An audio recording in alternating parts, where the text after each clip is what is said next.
하나님께서 오늘 이 시간에 성령님께서 여러분 마음을 다 어루만져 주시고 마음에 성령님께서 말씀의 은혜와 기쁨과 평안이 넘치시기를 바랍니다. 오늘은 지난주에는 제가 영주에서 왔거든요. 그래서 굉장히 힘들었어요.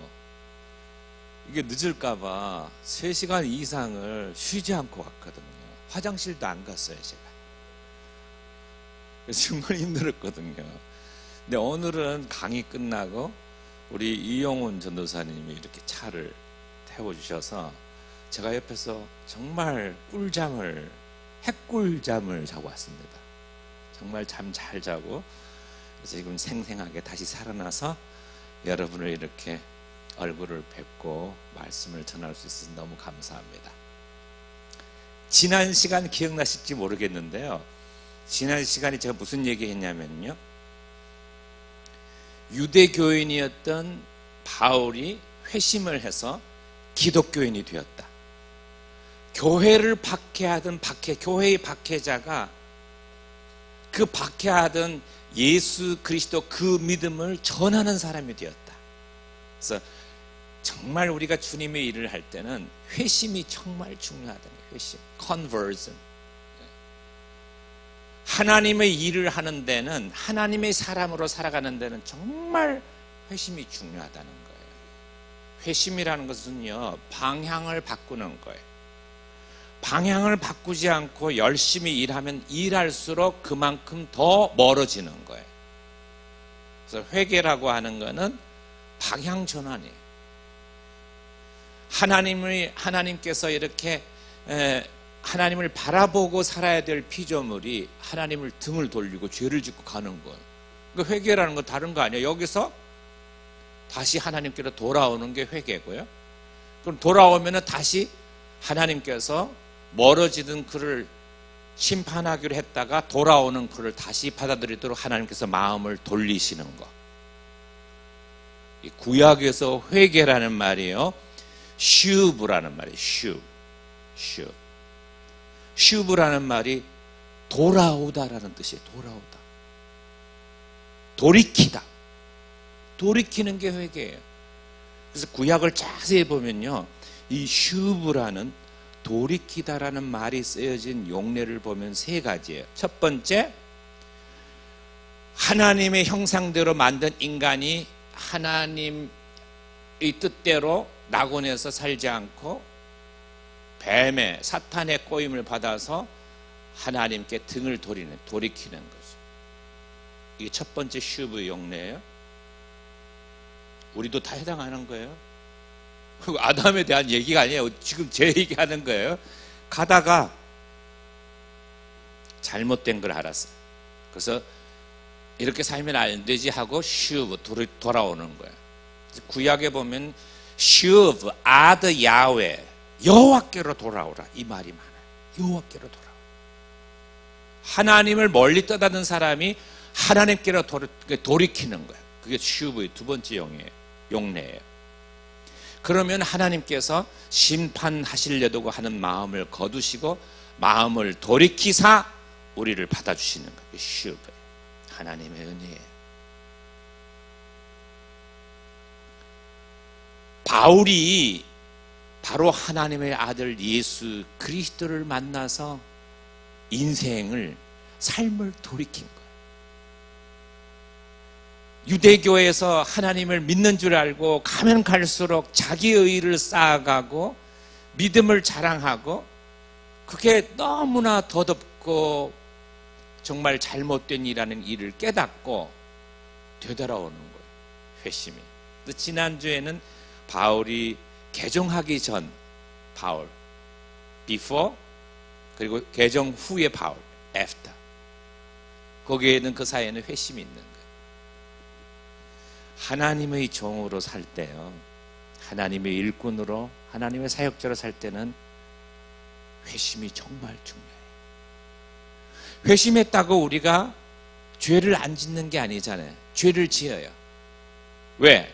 예수 믿어서 시작된 의롭다 여김 받으심은 최종적으로 의롭다 하실 날이 밖에 있어요. 주님 재림하실 때 온단 말이죠. 그렇기 때문에 우리가 우리의 영혼이 구원에 참여를 했다 하더라도 죄로 죽을 몸을 가지고 있는 거예요. 바울의 표현에 의하면 여전히 우리는 이 세상 가운데 있고 잘못을 하기 때문에 날마다 회개를 해야 돼요. 날마다.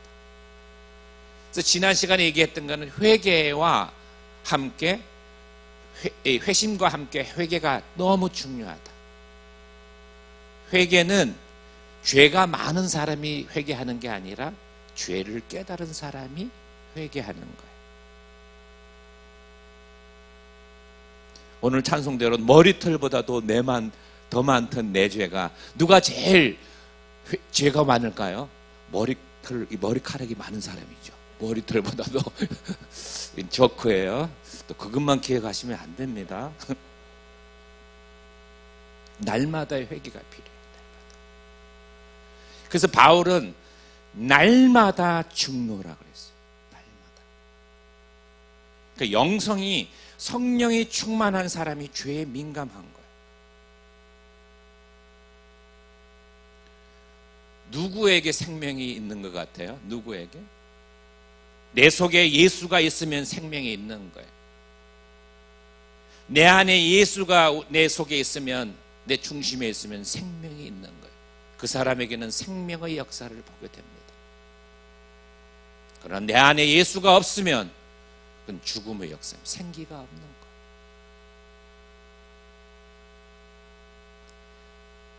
갈라디아서 2장 20절에 보면 내가 그리스도와 함께 십자가에 못 박혔나니 그런즉 이제는 내가 산 것이 아니요 내 안에 그리스도께서 사시는 것이다. 내가 이제 육체 가운데 사는 것은 나를 사랑하사 자기 몸을 버리신 하나님의 아들을 믿는 믿음 가운데서 사는 것이라.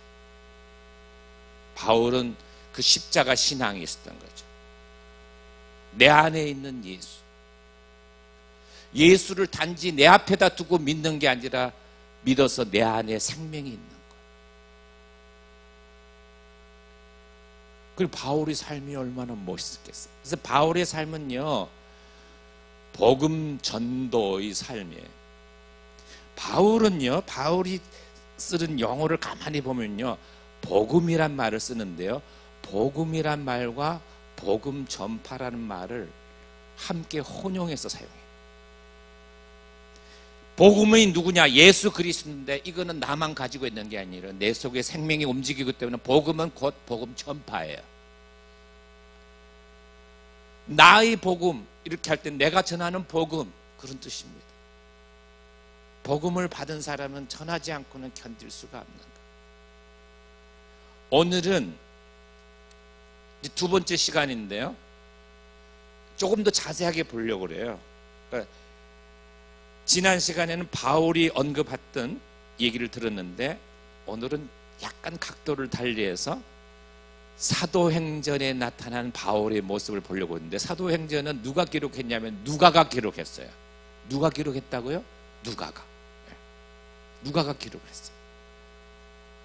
그래서 오늘은 제 말씀을 누가가 사도행전의 선교 활동, 회심 이후에, 회심과 회심 이후의 삶을 오늘 누가가 보는 시각에서 볼 텐데, 오늘은 어디까지 보느냐면요, 어떻게 회심했는가, 누가가 그 회심을 어떻게 리포트가 돼가지고 지금 바울이 이렇게 회심했다고 합니다, 이렇게 전하는 거를 들어보는 거예요. 그거 하고 첫 번째 선교 여행, 오늘은 그거 다룰 거예요.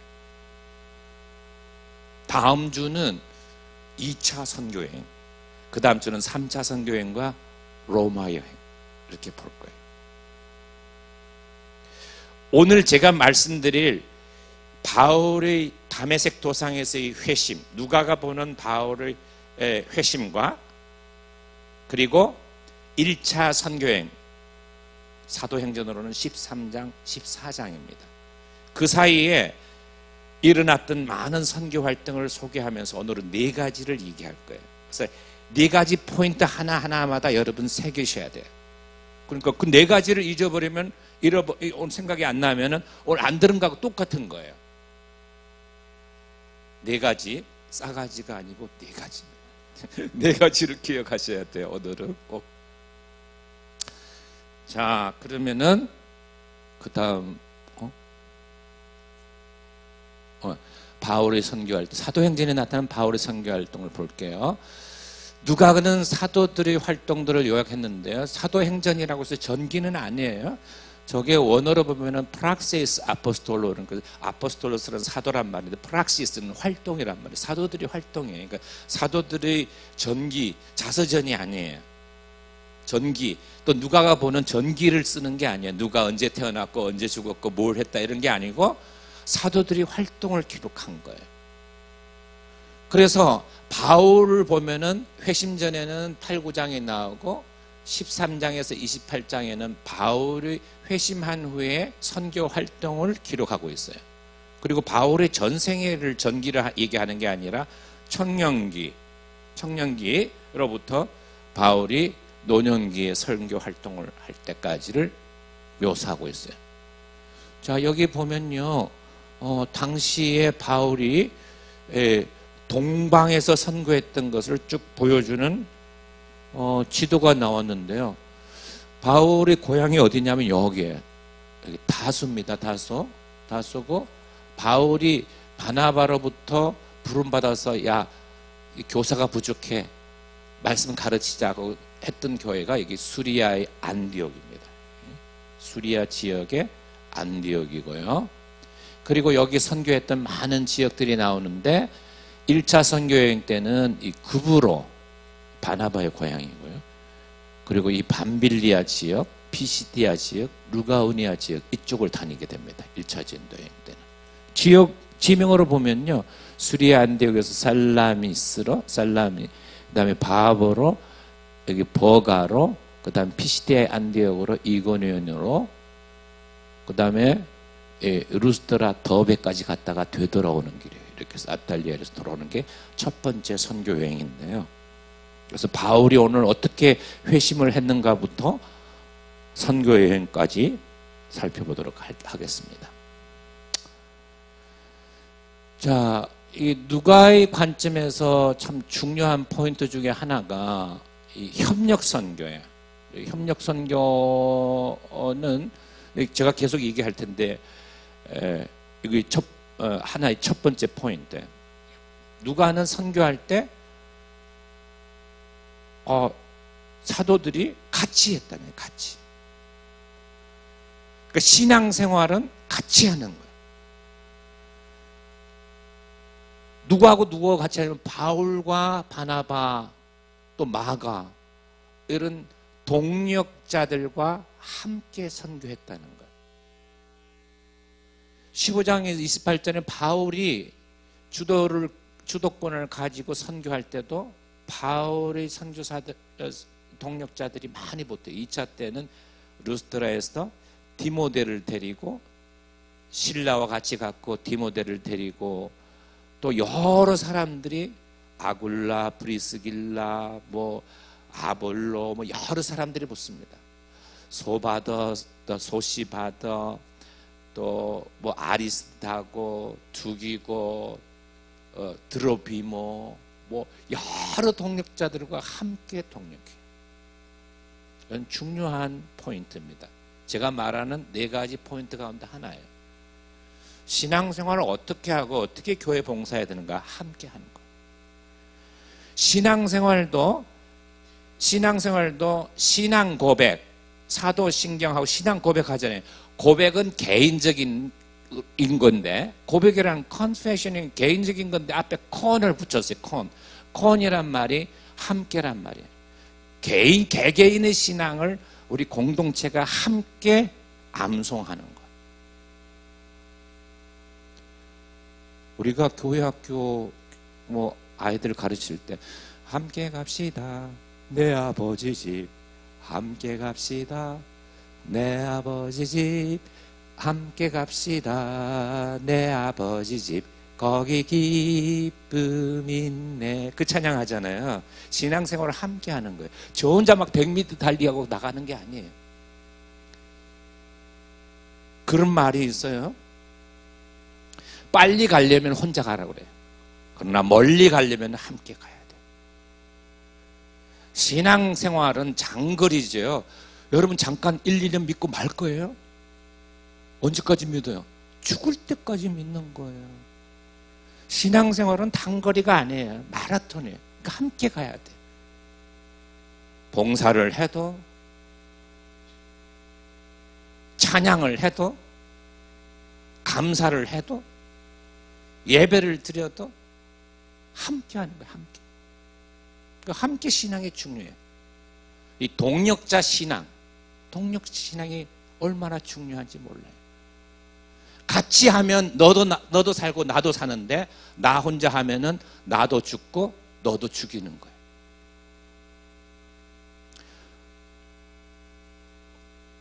어떤 학자가 실험을 해봤어요. 어항에서 물고기 2마리를 넣었는데 한 마리가 계속 쫓는 거야. 쫓아가지고 다른 고기에 이렇게 비늘 하나 떼고 이렇게 하니까 2마리가 살아야 되는데 한 마리가, 그리고 한 마리를 꺼냈어요. 둘이서 싸우니까 힘 없는 놈을 꺼냈단 말이에요. 그럼 힘 있는 놈이 잘 살아야 되잖아요, 저 혼자서. 근데 힘 있는 고기가 결국은 죽어요. 둘 다 죽는 거예요. 남도 죽게 하고 자기도 죽게. 개인적인 신앙 고백이 중요하지만 이 공동체 신앙이 얼마나 중요한지입니다. 그래서 신구약 성경은요, 믿는 개인에게 준 책이 아니에요. 교회에게 준 책이에요. 공동체의 책이에요. 퀴티도 개인적으로는 자기가 퀴티를 하지만 그거를 사유화해서는 안 돼요. 사유화해서는 안 돼요. 함께 하는 신앙이 필요해요. 함께 일하고 함께 기도하고. 이 동력자 신앙, 바울이 그렇게 했다는 것을 누가가 강조하고 있는데, 이게 첫 번째 포인트입니다. 오늘 얘기할.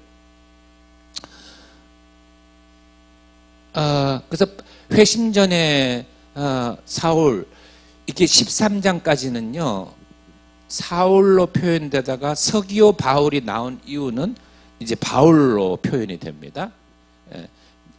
회심 전에는 기독교 박해자로서 기독교로 유대교인인 사울이 기독교인으로 개종을 하게 됩니다. 스데반 죽임 당함을 마땅히 여겼고, 8장에 보면은 사울이 교회를 잔멸하기 위해서 가가호호 방문해서 예수를 믿는 남자 여자를 잡아서 옥에다 넘기고, 그리고 피신을 한 사람들까지도 잡으러 가기 위해서 대제사장에게 이 피신간 그리스도인들을 결박할 수 있는 권한을 위임받은 공문을 가지고 다메섹을 향하는 거예요. 그 다메섹으로 가다가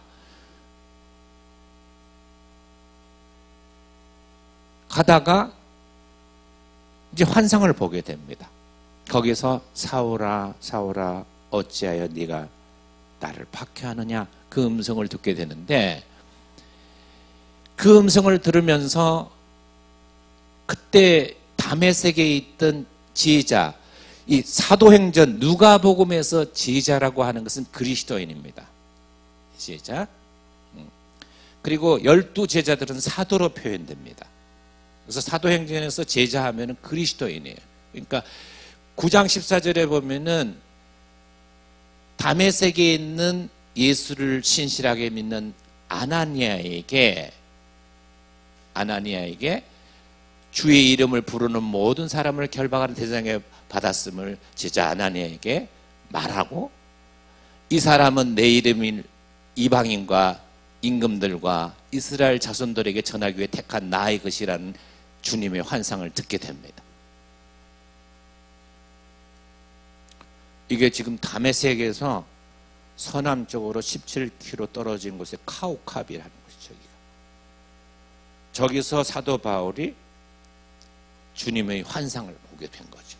십자가, 요 동산 뒤에 보면요, 뒤에 십자가 있는 곳이 전성으로 보면은, 아이고 넘어가 버렸네.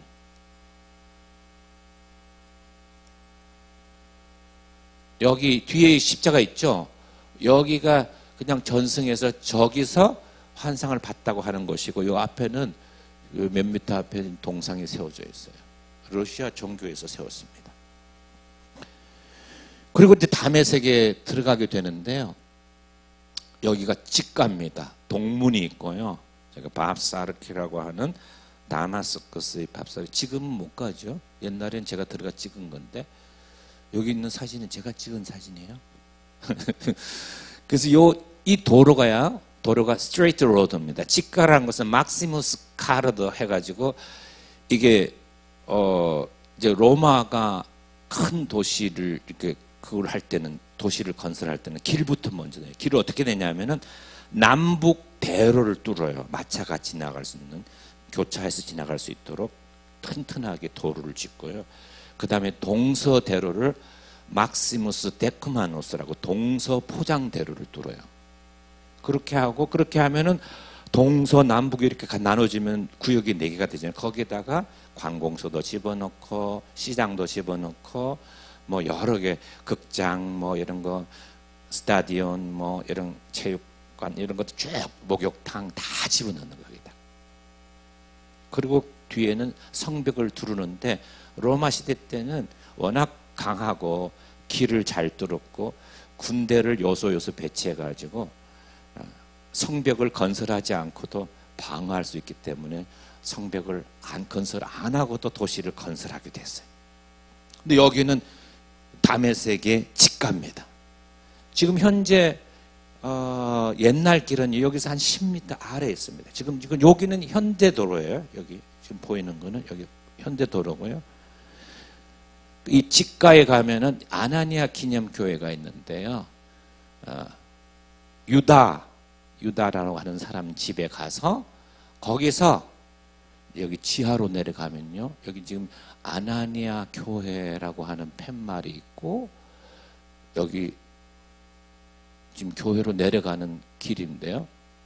보시면 여기 아나니아가 지금 사울에게 안수를 해서 비늘 같은 게 눈에서 떨어지는 거죠. 그러니까 아까 거기서부터 형제들이 손에 이끌려서 이제 눈이 멀었으니까 형제들이 손에 이끌려서 이 다메섹까지 온 거예요. 그렇게 해서 안수받아서 눈 다시 보게 되고 세례를 받게 되는. 근데 여기 이제 두 번째 포인트인데요. 이때 기도하고, 그런, 여기는 지하입니다. 지하인데 그 아까 도로에서 한 10m 정도 떨어져요. 이게 옛날에 있던 곳이에요. 거기다가 지금 기념교회에 있던 것을 내려가서 지금 촬영을 해서 온 거예요. 여기 가운데 보시면 이게 아나니아가 사울을 안수하는 장면이 있습니다.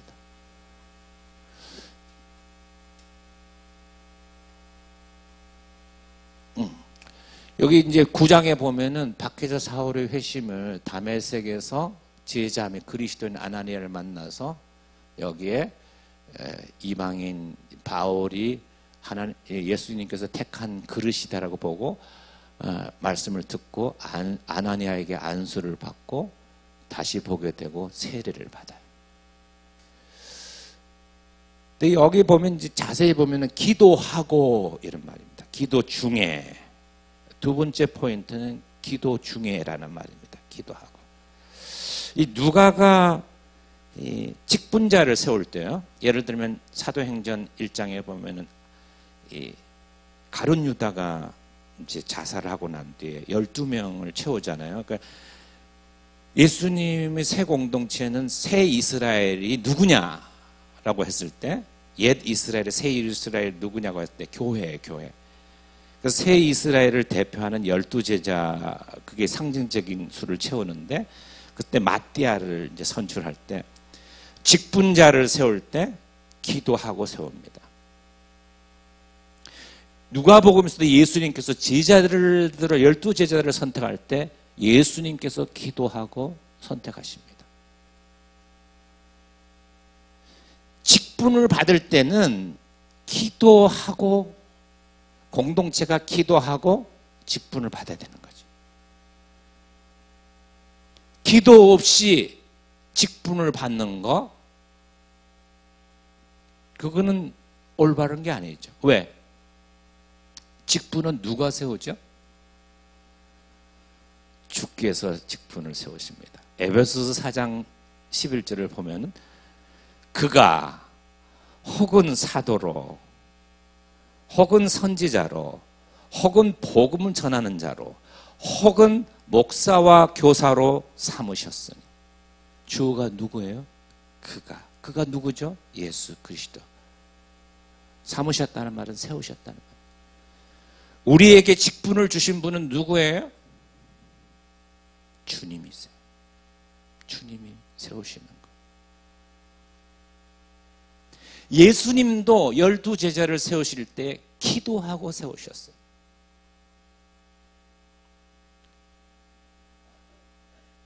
하나님의 일꾼들은 기도 없이는 하나님의 일꾼이 될 수가 없어요. 기도가 대단히 중요해요. 그것은 주의 일은 내 힘, 내 능력으로 하는 게 아니에요. 기도를 통해서 받게 되는 하나님의 능력으로 그 일을 감내하는 거예요. 우리가 일하다 보면 짜증나죠. 왜 짜증나죠? 내 뜻대로 안 되니까. 근데 짜증을 내지 말아야 될 이유가 있습니다. 주의 일은 주님의 뜻대로 해야 되니까.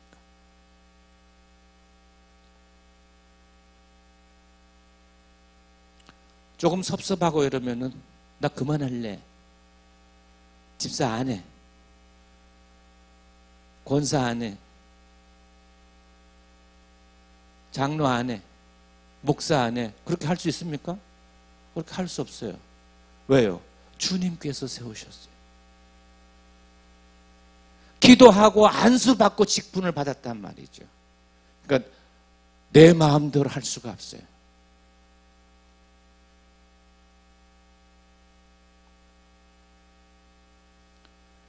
바울은 그렇게 얘기합니다.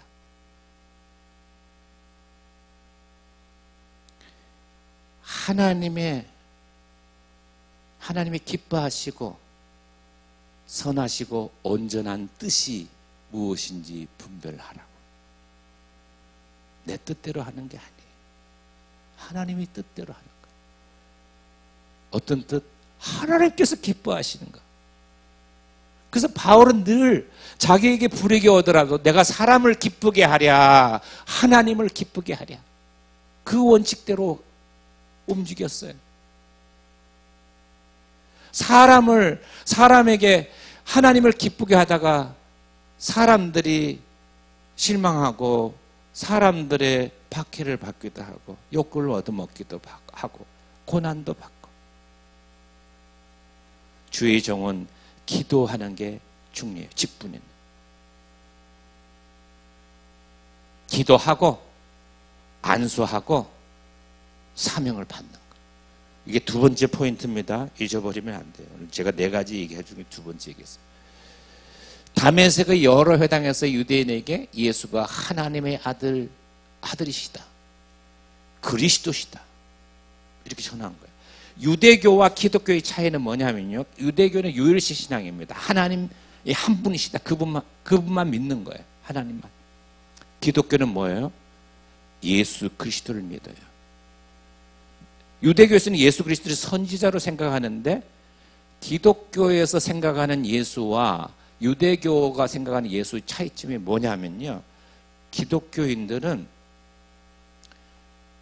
유대교에서 선지자를 생각하는 예수가 하나님의 아들이시요 너희들이 바로 기다리는 그 메시아 그리스도다, 이렇게 얘기를 해요. 그게 달라요.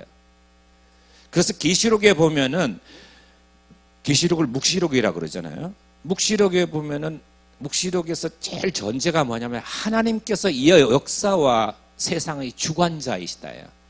그래서 하나님께서 알파와 오메가, 시작과 끝, 처음과 나중이세요.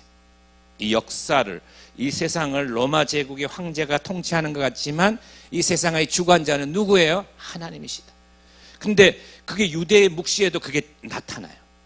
그래서 지금은 사탄이, 국가 권력이 그냥 좌지우지하는 것 같지만 최후로는 하나님의 심판이 있을 것이고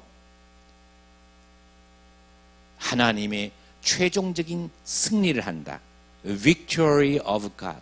최종적인 하나님의 승리가 묵시의 주제예요. 그런데 유대교의 묵시하고 기독교의 묵시의 차이점이 뭐냐 하면은 기독교의 묵시에서는 하나님뿐 아니라 하나님의 아들 예수 그리스도도 알파와 오메가, 처음과 나중, 시작과 끝이에요. 만왕의 왕, 만주의 주님이세요. 역사와 주님께서 재림을 하시는 거예요. 역사와 세상의 통치자, 전능하신 예수 그리스도, 마지막 때의 예수 그리스도의 승리를 노래하는 거죠. 그게 계시록이에요.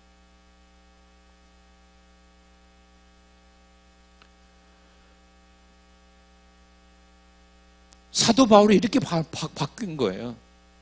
사울이 유대교에서 하나님 한 분밖에 없다고 했는데 십자가에서 달리신 예수를 하나님의 아들이고 그리스도다 이거 믿게 되고 그걸 전하는 거예요. 그러니까 유대교인들이 저거 기독교인 잡으러 온 사람들이 잡은 사람이 저 딴소리 하네. 너무 당혹했어요. 황당하지 않겠어요? 그래서 유대인들이 바울을 잡아서 계교를 써서 잡아서 죽이려고 했어요. 음모를 꾸미는 거예요. 성문에서 딱 지키는 거예요. 못 나가게. 그래서 바울이 성벽에서 탈출을 하게 됩니다. 들창문을 통해서 광주리를 타고 피하게 되고요. 예루살렘에 가서 제자들을 만나고자 하는데 예루살렘에서도 야 이게 가짜로 믿는 척하다가 우리를 다 색출해서 혹시 우리를 오기 데려가면 어떡하나 안 만나줬어요. 겨우 바나바의 중재로 사도들을 만나게 되고 그때 만난 사도들에게 자신이 경험했던 환상과 다메섹에서 예수가 하나님의 아들이시고 그리스도라고 전한 일을 말하게 됐어요. 그리고 나서 예수의 이름을 말하고 헬라파 유대인과 변론으로 살해위협을 받았어요. 예루살렘 안에 이 디아스포라 헬라 말을 하는 유대인들, 흩어져 있던 유대인들이 뭐 상업도 하고 요즘 뭐 이렇게 우리나라도 무역회사 이런 데서 외국에다 파견을 하잖아요. 그렇게 해서 온 사람들이 많았던 거예요. 예루살렘에. 유대인인데 살기는 이방에 사는 거예요. 이방에 사는 흩어져 있는 유대인들을 디아스포라라고 그럽니다. 디아스포라. 흩어져 있는 유대인들이 거기서 자기들 예배는 유대인의 말로 예배를 드리지 않고 헬라 말로 예배를 드려요. 유대인 유대교인들인데 헬라 말로 드려요. 그래서 예루살렘에서 거기서 사울하고 충돌이 일어나게 되고 예루살렘에서도 죽을 뻔한 위협을 받는 거예요. 형제들이 도움으로 가이사랴를 거쳐서 고향인 다소로 갑니다. 세 번째 포인트는요. 사도행전을 계속 반복돼요. 그러니까 이걸 잊어버리면 안 돼요. 박해는 선교의 방해물, 선교를 위축하는 요인이 아니라 선교의 동력이었다. 엔진이에요. 박해가. 사도행전에서 중요한 세 번째 포인트입니다. 지금 오늘 제가 얘기하는 고난을 받는 것은 선교를 방해하는 방해 요인이 아니라 도리어 오히려 선교를 추진하는 원동력, 동력이 되었다는 거예요. 엔진이에요. 자동차가요 가려면은 엔진이 있어야 가요. 동력이 없으면 갈 수가 없어요. 그 동력인 거예요. 예수를 전하면서 박해를 받고 장애물을 만나면은 감사해야 될 일이에요. 그러면 그럴수록 교회 성도들의 수는 늘어났다. 그게 사도행전에서 보는 교회 상들입니다. 자, 이게 지금 다메섹에서 제가 찍었던 사진인데요. 저기가 다메섹, 옛날에는 성이 이렇게 있었고 성문이 있었는데 다메섹 들창문 기념교회입니다. 들창문을 통해서 밧줄을 내려서 탈출한 교회에 지금 기념 수도원이 하나 서 있습니다.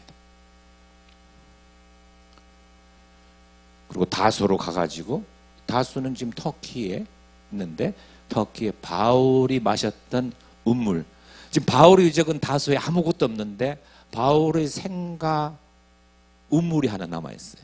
폴스 웰 이래 해가지고 지금 이제 회교도들이 90% 이상 있는 터키지만 관광객들을 위해서 크리스찬 관광객들을 위해서 제가 잘 보존하고 있어요. 요즘은 더 잘 해놨어요. 지금 제가 찍을 때 한 15년 전에 찍은 건데 여기 바울의 운물이 있고요. 그리고 11장에 가면 수리아 안디옥에서 이 헬라파 그 유대인들 있잖아요. 그 디아스포라 유대인들하고 바울 사이에 변론이 일어났다 그랬는데 거기에 보면은 스데반의 일대 그 처음에 헬라파 유대교하고 바울 스데반의 여기서 스데반이 돌에 맞아 죽습니다. 돌에 맞아서 그 일로 인해서 예루살렘에 있던 기독교인들이 막 흩어져요. 흩어지는데 베니게는 페니케아입니다. 그 두로와 시돈이 있는 지금 레바논 지역이고요. 그쪽으로 가고 구브로라고 해서 바나바의 고향 사이프러스 지금은 북사이프러스, 남사이프러스 남겨져 있고 북사이프러스는 터키 이쪽에 있고 남사이프러스는 그리스 쪽 이쪽에 있고요. 또 안디옥, 수리아의 안디옥에도 이르러서 유대인에게만 복음을 전했어요. 유대교인들에게 너희들이 믿는 하나님 그리고 그 아들이 예수다. 그분이 십자가를 지고 너희 죄를 사했다. 부활하셨다. 십자가와 부활을 증거하는데 구브로와 구레네는 예수님 그 십자가를 대신 지었던 시몬이 그 원래 고향이 구레네였어요. 키레네라고 북아프리카에 있습니다. 그쪽에 온 사람이 수리아의 안디옥에 와서 헬라인에게도 복음을 전했는데 영접을 한 거예요. 최초의 이방인 기독교인들이 생기게 된 거예요. 그래서 사람들이 그때 예수 믿는 사람들을 그리스도인이라고 불렀어요. 그리스도인이라는 것은 지금은 우리가 스스로를 부를 때 나는 기독교인입니다 그랬지만 당시에는 저것들 예수 믿는 거 예수쟁이 이런 것처럼 예수를 그리스도가 믿는 그리스도쟁이 그런 뜻입니다. 크리스티아나라고 불렀어요. 그리스도인이라. 원래 기독교인들은 기독교 그리스도인의 자기 명칭이 아니에요. 우리가 우리를 부르는 호칭이 아니고 다른 안 믿는 사람들이 저거 그리스도 믿는 사람들 이렇게 얘기를 한 거란 말이에요. 예수를 그리스도가 믿는 사람들. 수리아 안디옥에서 예수를 헬라인도 이방인도 예수 믿었다 그러니까 예루살렘 교회에서 뭐 교회니까? 그래서 파송을 했어요. 저 사람들 우리도 저 사람들 신앙을 관리해야지. 그때 파송된 사람이 누구냐면 바나바입니다. 바나바가 수리아로 가는데 박해는 선교의 동력이다. 여기서 보는 세 번째 메시지. 기독교를 그리스도인을 박해가지고 흩어졌는데 흩어진 게 오히려 복음 전파의 동력이 되었다는 거예요. 중요한 포인트입니다. 그러니까 우리가 복음 전하다가도 박해를 받으면 기쁘게 생각해야 돼요. 새 힘을 얻고 가는 거예요. 그는 엔진이에요, 엔진. 바나바는요, 사도행전 4장 36절에 보면 원래 이름은 유대인인데 요셉이라는 거예요. 유대 이름은 요셉이고 지파는 레위 지파고 고향은 사이프러스 구브로고요. 사도들이 부른 별명이 바나바요. 히브리어는 바르네브와 예언의 아들이에요. 번역하면 권면의 아들이라고 하는데 이거는 아무리 학자들이 연구해도 이게 어디서 온지는 모르지만 성경 외에는 이런 말이 없어요. 바나바는 회심 후에 바울과 사도들이 중재자 역할을 했고 안디옥에 파송된 예루살렘 교회의 공식적인 조사관이기도 하고 또 파송 선교사이기도 해요. 자, 여기 제가 그림 지도를 열심히 그렸어요. 제 나름대로 했는데 여러분 잘 이해됐으면 좋겠는데 이 예루살렘에서 스데반이 박해로 특히 이제 헬라파 디아스포라 유대인들의 굉장히 반대가 심했는데요. 여기서 스데반이 돌에 맞아서 죽고 이제 기독교인들이 흩어진 거예요. 일부는 다메섹으로 가고 일부는 베니게로 가요. 일부는 베니게로 가고 일부는 구브로로 가고 일부는 구레네 쪽으로 갔어요. 그런데 이 수리아 안디옥으로 가고요. 근데 여기 수리아 안디옥에서 복음을 전하는데 이 구레네에서 유대인 기독교인하고 구브로에서 온 유대인 기독교인이 헬라인에게도 복음을 전했는데 저기 예수 믿게 된 거예요. 그래서 이방인에게 복음을 전하게 됩니다. 사도행전 11장과 12장에 보면은 흩어졌던 조금 전에 얘기한 대로 여기 보면 흩어졌던 유대인 기독교인이 안디옥에서 헬라인을 전도해서 많은 사람들이 돌아왔고 헬라인도 돌아왔고 그래서 예루살렘 교회가 여기에 대한 대응으로 바나바를 안디옥 교회에 파송 선교사로 보내고 큰 무리가 더해졌다. 그러니까 박해로 인해서 흩어졌는데 흩어진 사람을 통해서 더 기독교가 확산되는 계기가 되었다. 박해는 전혀 기독교 확산에 방해가 아니라 선교의 역설적으로 선교의 동력이다. 그 얘기를 하게 됐고요. 바나바가 이제 교회가 커지니까 수리아 안디옥 교회가 커지니까 이 바나바가 예전에 여기 가이사랴를 거쳐가지고 예루살렘에서 회심한 이후에 고향에 잠깐 가해서 했는데 잠깐 가는 게 14년이 흘러버린 거예요. 다소의 이 수리아 안디옥에서 다소까지는 한 270km 정도 돼. 지금 현대에서는 버스로 3시간이면 수리아 안디옥에서 다소까지 갈 수 있는데 요즘 길이 잘 돼 있으니까요. 바나바가 다소로 가서 사울 옛날에 거기다가 떨겨놨던 바나바를 데리고 와서 야 우리 함께 교사를 하면서 가르치자. 그래서 둘이서 안디옥 교회에 모여서 1년간 큰 무리를 가르치고 제자들은 그리스도인의 부름을 받고 그리고 여기 안디옥 교회가 바나바와 사울 편으로 예루살렘 교회에 부조를 보내고 그때 본인을 보낼 때 선지자들이 안디옥에 와서 아가보라는 선지자가 글라디오 황제 때 흉년이 될 것을 예고를 해요. 그리고 여기 이제 안디옥 교회에 가서 부조를 하게 되고 바나바와 사울이 예루살렘에서 부조 일을 마치고 예루살렘 교회에 있던 마가 요한을 데리고 안디옥으로 다시 돌아오는 것이 사도행전 11장 12장에 기록이 됐습니다. 이것이 첫 번째 선교행 떠나기 전까지의 누가의 리포터입니다. 여기가 수리아의 안디옥이에요. 수리아 안디옥.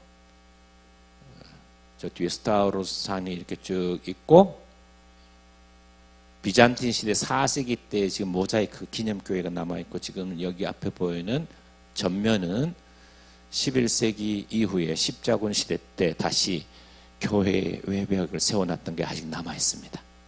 지금도 4세기 때 바닥 모자이크가 십자가에 새겨진 모자이크가 남아있고요. 이름은 베드로 암굴교회입니다. 바위 굴에다가 교회를 세웠던 곳이고요. 그리고 그래서 바울이 이제 선교 여행을 떠나게 돼요. 이게 네 번째 포인트인데 선교 여행을 누가는 바울이 첫 번째, 두 번째, 세 번째 그 로마까지 네 번의 여행을 하는 거고요. 누가에 있어서 여행 모티브는 굉장히 중요합니다. 우리가 사도행전을 볼 때 항상 누가복음과 같이 봐야 돼. 근데 복음서 중에서 예수님께서 갈릴리에서 예루살렘으로 여행하셨다. 무슨 여행이에요? 하나님 나라를 전하는 여행이에요. 복음서의 기록들을 보시면 마태복음, 마가복음, 누가복음 보시면 처음에는 어떻게 되냐면 예수님이 공생애 때 갈릴리에서 말씀을 하나님 나라를 전하시고 이적을 행하셨다가 나와요.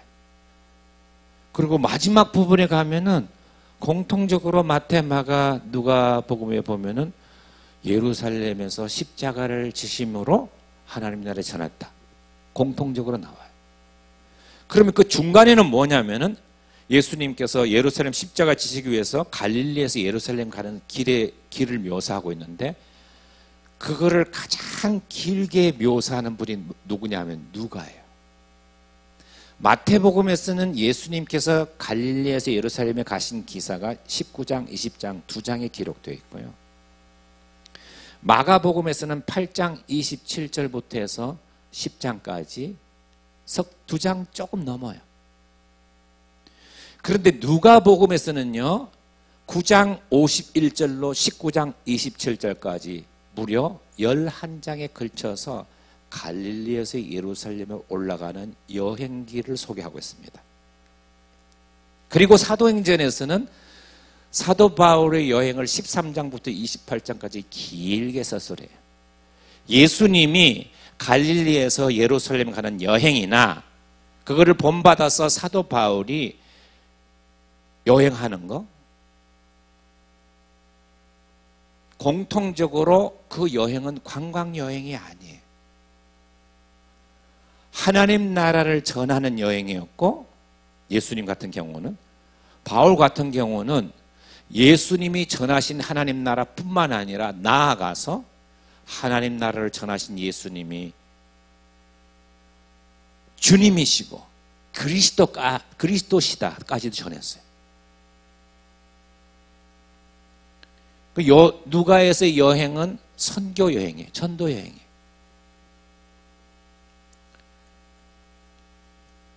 오늘은 제1차 선교 여행만 볼 텐데요. 네 번째 포인트가 뭐냐면은 지금 말씀드린 누가의 평행주의입니다. 나란히 기술하는 거예요.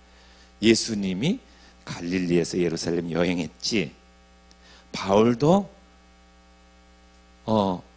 수리아 안디옥부터 로마까지 여행을 했어. 사도행전의 요절이 뭐냐면요, 사도행전을 쭉 끌고 가는 주제 요절이 있어요. 그게 뭐냐면 사도행전 1장 8절입니다. 사도행전 1장에 보면요, 시작이 어떻게 됐냐면은 데오빌로 각하에게 예수님이 승천 때 제자들이 물어봅니다. 1장 5절에 보면은 선생님, 이제 승천을 하면 제자들이 제일 궁금한 게 뭘까요? 예수님이 떠나면 이제 못 물어보잖아요. 물어봐야 되는데, 계실 때문에 이제 곧 하늘에 이제 오르시는데, 오르시기 전에 제자들이 마지막 라스트 퀘스천이 뭘까요? 마지막 질문이, 주님 언제 올 거예요? 주께서 회복할 때가 이때니까 언제 오시는데요? 그러니까 뭐라고 해요? 예수님께서 때와 기한은 다 하나님께 있다. 너희의 알 바가 아니다. 나도 모르고 천사도 모른다. 그 말은 뭐예요? 때를 가르쳐주면 어떡하려고요? 그때 전까지만 막 이렇게 자기 마음대로 하다가 그때 가가지고 싹 회개하고 돌아오려고요? 성경은 시한부 종말론을 얘기를 안 해요. 때를 예수님이 언제 온다가 아니라 오신다. 곧 오신다. 곧이 언제인지는 몰라요. 곧 오신다. 왜 곧이라고 했을까요? 깨어있으라고. 깨어있으라고.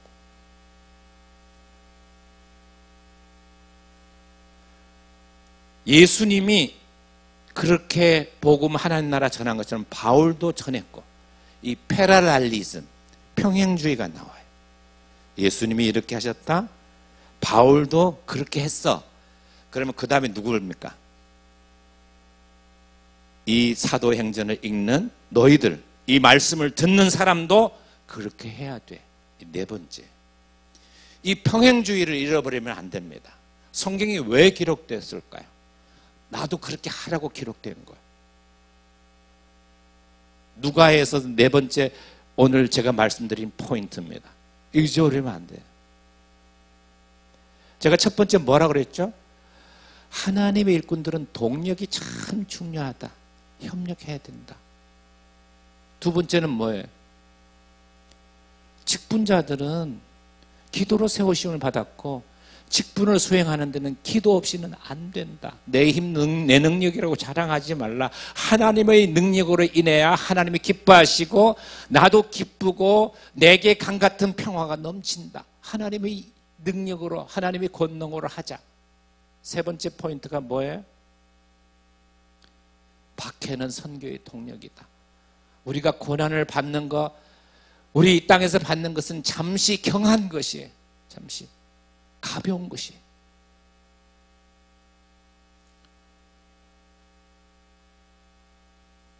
오히려 박해는 우리의 신앙을 성숙해 하고 여물게 하고 우리의 사역을 풍성하게 하는 거예요. 열매를 보기 원하시잖아요. 고난과 수고와 고생, 박해, 어려움, 이것은 선교의 장애물이 될 수가 없어요. 네 번째는 평행주의입니다. 평행주의. 예수님도 기도했어. 바울도 기도했어. 너도 기도해야지. 우리가 기도해야 될 이유가 있어요. 예수님도 하셨어요. 예수님도 산에서 산기도 하셨고요. 한적한 곳에 나가서 기도하셨고, 예수님도 새벽에 기도하셨어요. 예수님도 하셨어요. 나는 기도하지 않아도 된다. 나는 기도를 면제받았어. 라고 말할 수 있는 사람은 아무도 없어요. 기도 없이는 아무것도 되지 않아요. 기도 없이는.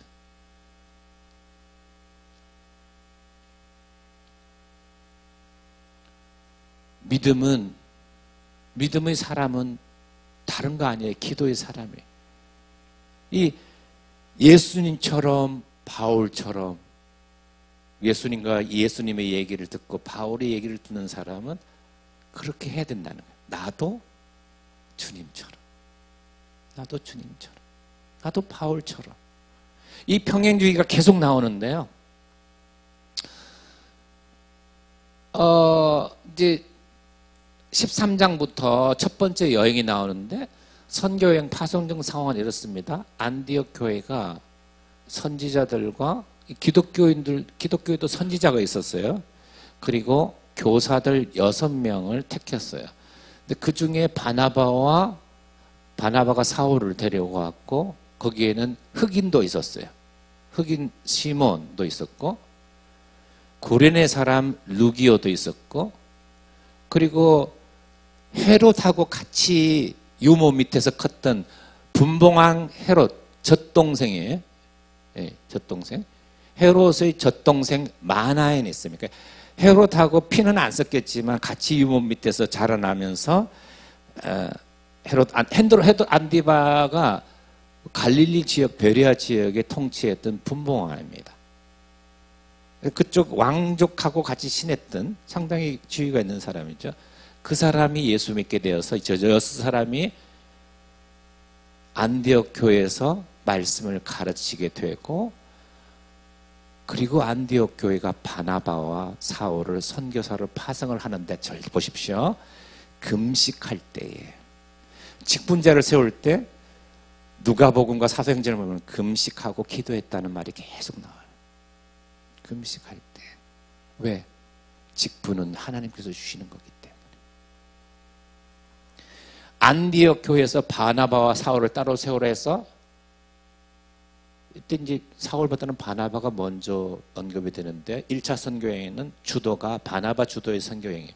그래서 이에 금식하며 기도하고 두 사람에게 안수했어요. 금식하고 기도하며. 하나님의 사역자로 설 때는 세속적인 방법으로 능력을 보고 학벌이 좋고 신앙 경륜이 있고 연륜이 있어가지고 하는 거 아니에요. 영적인 게 제1 우선 동기.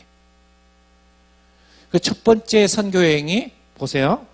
여기 수리아 안디옥에서 그 항구인 실루기아 외항까지, 안디옥은 이렇게 좀 떨어져 있어요. 여기 한국까지 나와서 구브로의 동편 살라미스로 오고 서편 바보로 가고, 그 다음에 버가로 해서 여기 큰 산맥이 놓여 있는데요. 타우르 산맥. 이걸 넘어서 피시디아 안디옥으로 가고 이고니온과 루스트라 갔다가 더베로 갔다가 다시 되돌아와요. 더베에서 루스트라, 루스트라에서 이고니온, 이고니온에서 피시디아 안디옥, 안디옥에서 버가로 오지 않고 이제 아따리아, 지금 안탈리아라고 해서 터키에서 6번째 큰 대도시예요. 아주 휴양 도시입니다. 1년에 관광객이 1,400만 명이 지금 가요. 아주 휴양 도시예요. 진짜 옛날 저기에는 정말 쉴 수도 있고 유적도 많이 보존되어 있어요. 그래서 여기를 통해서 이렇게 안디옥으로 돌아오는데 전체 첫 번째 선교여행은 3개월에서 한 6개월 돼요. 저 정도 되면은. 그 정도를 갔는데 바나바가 가자 그래서 가는 거예요. 그러니까 바울은 따라가는 거예요. 처음에는. 그래서 처음 보시면요. 이제 여러분 성지 순례를 하면 아마 내년에는 제가 성지에 관한 그걸 좀 얘기를 해드릴 수 있는데 지금 1차 선교여행을 볼게요. 보면은 저기 안디옥에 출발해서 살라미스로, 살라미스에서 지금 보이십니까? 예. 여기 파포스를 해가지고 버가도 지금 유적이 잘 남아있어요. 엄청 잘 남아있습니다. 주전 3세기 이래로 유적이. 그리고 타우루스를 해가지고 피시디아 안디옥으로 갔고요. 안디옥에서 이고니온. 피시디아 안디옥은 대단히 중요한 거예요. 바울이 1차, 2차, 3차 여행 다 들렸던 곳이에요. 아주 중요한 것입니다. 혹시 만약에 제가 갈 수 있으면 제가 잘 안내해 드릴 수 있어요. 피시디아. 그리고 여기 이고니온에서 루스트라에서 돌에 맞습니다. 그래서 조금 이따 얘기를 할 텐데요. 그리고 여기서 되돌아옵니다. 이렇게 이제 빨간 글로 이렇게 되돌아옵니다. 빨간 거 보이십니까? 다시 이렇게 이고니온을 해서 여기 다시 아탈리아로 해서 이렇게 돌아옵니다. 자, 이렇게. 그럼 1차 선교여행 무슨 일이 있었냐면은 성령의 보내심으로 수리아 안디옥은 좀 내륙으로 들어와 있어요. 근데 도시가 발달하려면 항구가 있어야 되는데 항구가 실루기아라는 항구고 삐에라 실루기아 지금도 남아 있어요. 그러니까 지금도 가면은 지금은 조그마한 어촌으로 바뀌어 있고요. 옆에 조그마한 고대 항구가 남아 있습니다. 거기 조그마한 요적이 하나 서 있고 나중에 기념물이 하나 서 있고 저기서 배를 타고 사이프러스로 구브로로 갑니다. 왜? 구브로가 바나바의 고향이에요. 저는 대단한 의미를 가졌습니다. 왜 구브로부터 갔을까? 바나바의 고향이니까. 왜 바나바는 그러면 구브로부터 갔지? 예수님이 고향인 나사렛에서부터 나사렛 회당에서 메시아 선포를 하고 이사야서 61장 1절 2절 읽고 가난한 자의 복음을 포로된 자에게 자유를 갇힌 자에게 노임을 눈먼 자에게 보게 함을 가난한 자에게 복음이 선포되게 함을 이 글이 오늘날 너에게 응하였도다. 나사렛 유대인 회당에서 그 얘기했을 때 사람들이 즐거워했을까요? 아니면 죽이려 했을까요? 어땠을 것 같아요? 고향에서 목수의 아들이 자기하고 같이 이렇게 뛰놀던 녹수의 아들이 갑자기 유대인 회당에 들어가서 이사야서 메시아 예언을 읽고 이게 오늘 성취됐거든. 그 말은 뭐야? 나 메시아인데 그랬을 때 사람들이 마음이 어떻겠냐고. 이런 참남한 사람 봤나? 하나님의 아들이라니. 너 여태까지 나랑 같이 놀고 했는데. 그래서 절벽에 가서 밀려고 했어요. 예수님께서 피해서 어디로 갔냐면 가브나움으로 가신 거예요. 가브나움. 바울이 고향인 물론 예수님이 고향인 나사렛에서 공생애를 시작하셨던 것처럼 바나바도 고향인 구브로에서부터 복음 사역을 시작했다. 그거를 얘기하는 거예요. 그러면 그 말은 그 다음에 페라리즘을 하면 바울은 어디부터 가겠어요? 바울이 자기가 가려면 자기 고향부터 가죠. 그래서 2차 때는 바울은 다소를 갑니다. 자, 평행주의를 보세요. 예수님이 고향인 나사렛에서 복음을 전한 것처럼 바나바도 자기 고향 구브로부터 복음을 전했고 바울도 2차 전도여행 자기가 주도가 된 전도여행 할 때는 고향인 다소부터 했다면 이 글을 읽는 사람은, 누가복음과 사도행전을 읽는 사람은 어디서부터 복음을 전해야 될까요?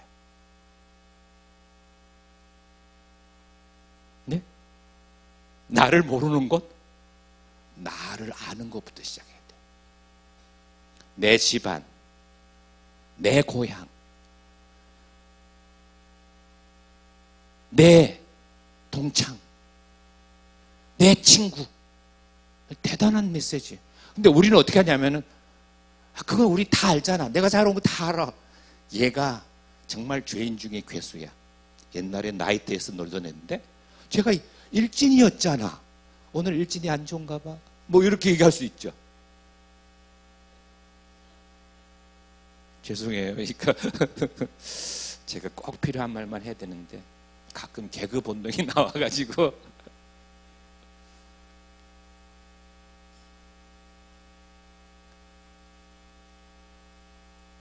물론 어렵죠. 나를 아는 사람들이 더 어려워요. 나를 차라리 모르는 사람 같으면 가는데. 그래도 이 메시지, 누가의 평행주의를 잘 기억해야 돼. 네 번째 포인트가 패러럴리즘. 패러럴리즘. 예수님도 그렇게 했어. 바나바도 그렇게 했어. 바울도 그렇게 했어. 너도 그렇게 해야지. 그 말씀이에요. 이 말씀이 성령께서 여러분 역사에서 여러분 주변에서 변화가 일어나기를 바랍니다. 구브로로 갔어요. 살라미에서 가다 유대인 회당에. 왜 유대인 회당 갔어요? 저기 천교의 접촉이. 유대인이 가면은 예수님을 전할 수 있는 길이 생겨요. 왜? 예수님의 아버지가 하나님인데 하나님을 믿는 사람들이거든요. 저 사람들 유대인 회당에 가면 거기서 전도를 하고요. 구브로 섬 동편분하는 서편을 가서 파포스로 갑니다. 저기서 서기오 바울에게 전도, 총독, 저쪽 총독 서기오 구브로 섬의 총독 바포성의 성독에게 전도해가지고 전도하죠. 그리고 그 이후로는 이 서기오 바울이 나오고 그 다음에는 사울이 바울 이름으로 나옵니다.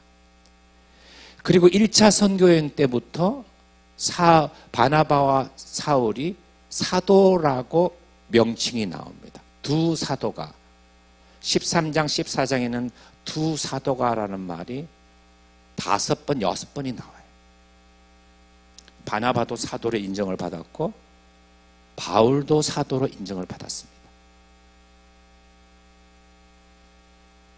그리고 이제 밤빌리아 땅의 버가라고 갔는데 이 버가에서 바나바의 생질, 조카예요. 무슨 이유인지 모르지만 선교에서 수종을 들기 위해서 심부름하기 위해서 데려갔는데 마가 요한이 되돌아갔어요. 타우로스 산맥을 넘어서 피시디아 안디옥으로 갔고 피시디아 안디옥 유대인 회당에서 전도를 했고 지금도 유대인 회당 피시디아 안디옥 유적에 그 유적들이 남아있어요. 이고니온으로 내륙으로 들어갔어요. 여기 유대인 회당에서 복음을 전했는데 그때 파가 나눠졌어요. 비시디아 안디옥에서도 유대인 회당에서 전했는데 바울이 전하는 복음을 받아들인 사람과 적대자들이 나눠지게 되는 거예요. 복음을 받은 사람은 그냥 믿고 얌전해요. 근데 유대교인들 가운데서 바울이 저게 무슨 소리야 하고 적대감이 지나쳐서 죽이려고 하는 사람은 피시디아 안디옥에서 바울이 자기를 죽이려고 하니까 이고니온으로 피신을 했어요. 피신을 했는데 이고니온에서도 유대인 회당에서 전도를 했는데 똑같은 현상이 일어났고 피시디아 안디옥에서 왔던 유대인들과 이 이고니온에 있는 유대인 적대자들이 합세해가지고 죽이려고 하는 거예요. 쫓기는 몸이에요. 어디로 갔냐면요. 루스트라로 갔어요. 그 루스트라와 더베는 이제 루가오니아 지방인데 루가오니아 지방에 루스트라로 가고 여기도 적대자로 인해서 근처에서 이제 전도를 하는데 여기서 이제 무슨 일이 일어나냐면요. 루스트라에서 발을 쓰지 못하는 사람을 고치게 됩니다. 그러니까 이건 발을 쓰지 못하는 사람, 그러니까 중풍병이라 그래요. 발을 쓰지 못하는 사람을 고치는 거, 불치병을 고치는 게 고대. 이 중풍병자를 일으키는 것은 구약에서요, 메시아가 오면은 이런 일이 일어날 것이다 한 메시아 예언 사역들이 나오는데, 첫 번째가 뭐냐면 메시아가 오면 못 보던 사람이 보게 될 것이다. 못 듣는 사람이, 그리고 말 못하는 사람이 말하게 되고, 못 듣는 사람이 듣게 되고, 다 불치의 장애인들이에요. 다리를 못 쓰는 사람, 중풍병자가 일어날 것이고, 나병 환자가 깨끗함을 여김을 되는 거죠. 죽은 자가 살아날 것이다. 이게 이사야가 예언한 메시아가 오면 일어날 메시아 6대 사역, 예언 사역입니다. 예수님께서 그냥 맹인들 눈 뜨게 하는 게 아니에요. 예수님께서 그냥 중풍병자 일으키는 게 아니에요. 예수님께서 그냥 나병 환자 고치는 게 아니에요. 예수님께서 그냥 죽은 자를 일으키는 게 아니야. 다 메시아 사역이에요. 그런데 여기서 바나바와 바울이 루스드라에서 중풍병자 일으키 세워놓은 거예요.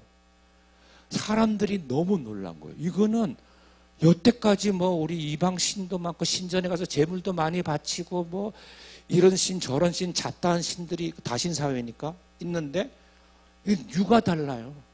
한 번도 뭐 이렇게 기적을 일으키나 이런 게 없었어요.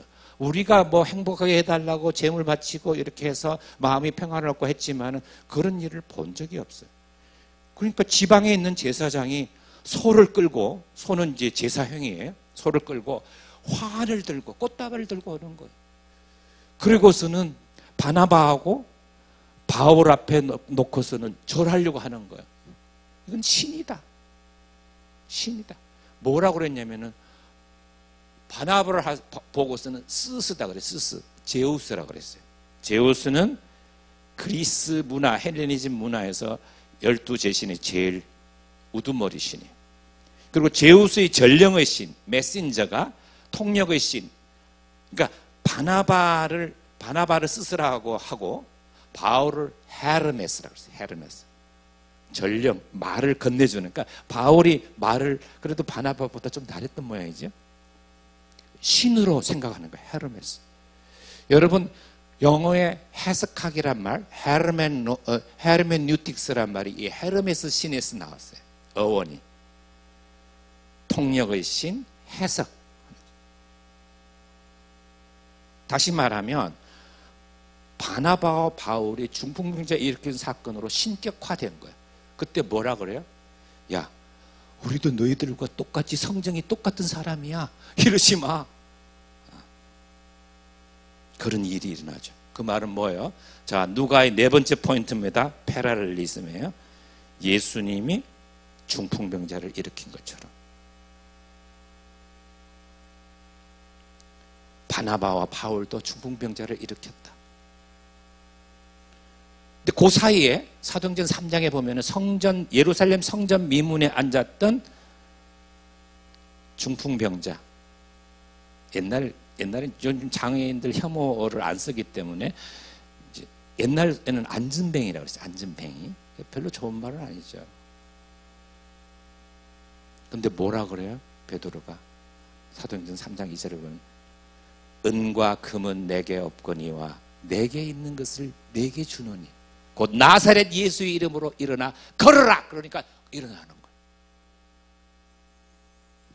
예수님이 그렇게 하셨던 것처럼 베드로도 그렇게 했고 바나바도 바울도 그렇게 했다. 그러면 너희도.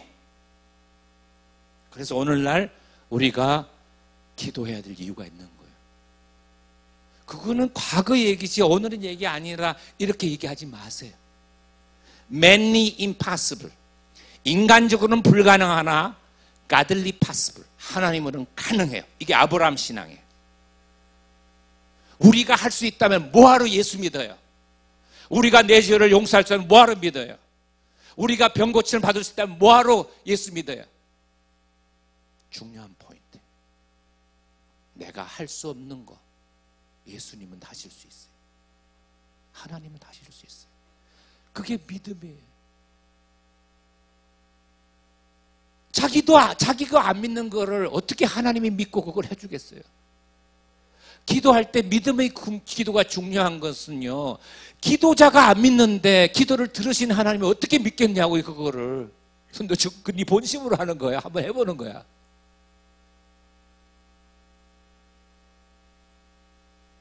하나님의 능력을 과소평가하지 마세요. 하나님의 능력을 과소평가하는 것은 간접적으로 여호와의 이름을 망령되이 이끄는 거예요. 하나님의 이름을 망령되이 이끌면 안 돼. 주님께서 우리의 기도를 가르쳐주셨잖아요. 아버지의 이름이 거룩히 여김을 받으시옵소서. 내 믿음 때문에 아버지의 마음을 아프게 하면 안 되잖아요. 아버지는 뭐예요? 다 주고 싶은 게 아버지예요. 그러니까 내가 믿어야 돼요. 다른 어떤 사람 믿지 않더라도 기도자는 믿어야 돼. 그래야 이루어져요. 자기도 믿지 않는 기도는 하나님의 귀를 기울이지 않습니다. 기도는 하는 것보다도 응답받는 게 더 중요하지만 기도하는 사람의 자세가 덜 중요하지 않아요. 염려함으로 기도하는데 누가 들어주시겠어요? 바울은 뭐라고 해요? 빌립보서 4장 6절 7절에 보면 아무것도 염려하지 말고 감사함으로 하나님께 아뢰라. 그리하면 지각에 뛰어난 하나님의 평강이 너희 마음과 생각을 지키시리라. 중요한 거예요. 기도의 자세가 염려함과 근심이 기도의 동기는 될 수 있어요. 시작점이지만 기도의 방법이 염려함으로 기도하면 안 이루어져요.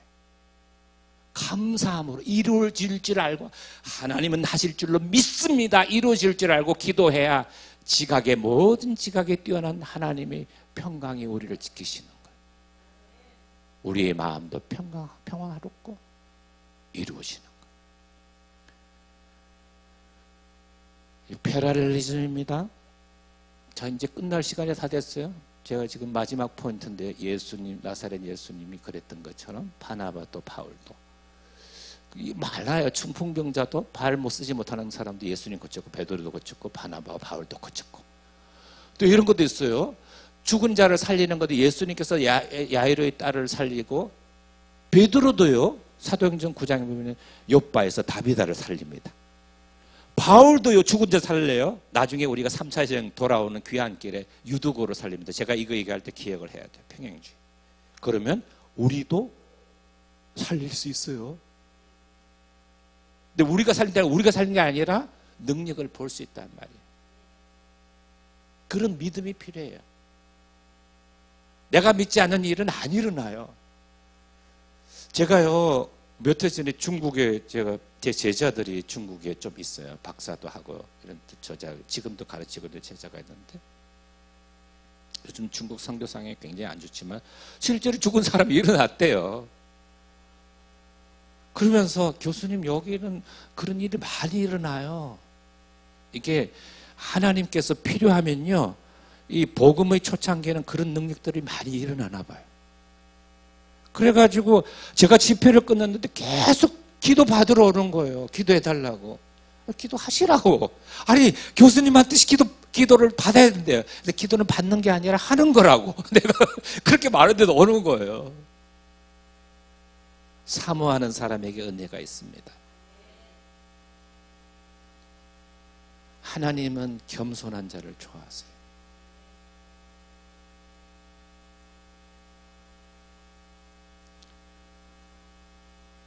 예수님의 옷을 만졌을 때 혈루증 여인이 고침을 받고, 베드로도 병자가 지나가면서 베드로의 그림자만 밟아도 나을까 하고 갔잖아요. 그런 능력이 나오는 거예요. 희한한 능력이. 바울도 마찬가지. 다리 저는 자를 고치는 것도 마찬가지. 우리가 이 믿음을 가져야 돼. 그래서 이제 마지막 정리하면 1차 선교여행의 특징은 최초의 선교여행이고 아주 짧은 건 3개월, 6개월 정도 됐고, 바나바 주도의 협력 선교였고, 사도라 부르심을 받았고, 사도는 예수 그리스도의 부활의 증인이다, 그런 뜻이에요. 자, 오늘 우리가 했던 게 지금 이제 두 번째 시간이에요. 회심과 회심 이후에 바나바와 한 첫 번째 선교의 4가지 포인트 기억을 하시기 바랍니다. 동력하는 거다. 또 두 번째 뭐였죠? 기도하고 사역자는 기도해야 되고 금식하고 기도하고 세움받고 하는 기도해야 되고, 세 번째는 고난 받더라도 밖에는 선교의 동력이다. 네 번째는 누가의 평행주의, 예수님이 하셨다면 사도들도 할 수 있었고, 그리고 그 사역을 보는 우리들에게도 믿음으로 그걸 감당해야 된다. 이 말씀을 기억하시고 그 모든 것에서는 성령께서 그렇게 하셨다. 성령에 매여서 성령의 사람이 될 수 있기를 바랍니다. 기도하겠습니다.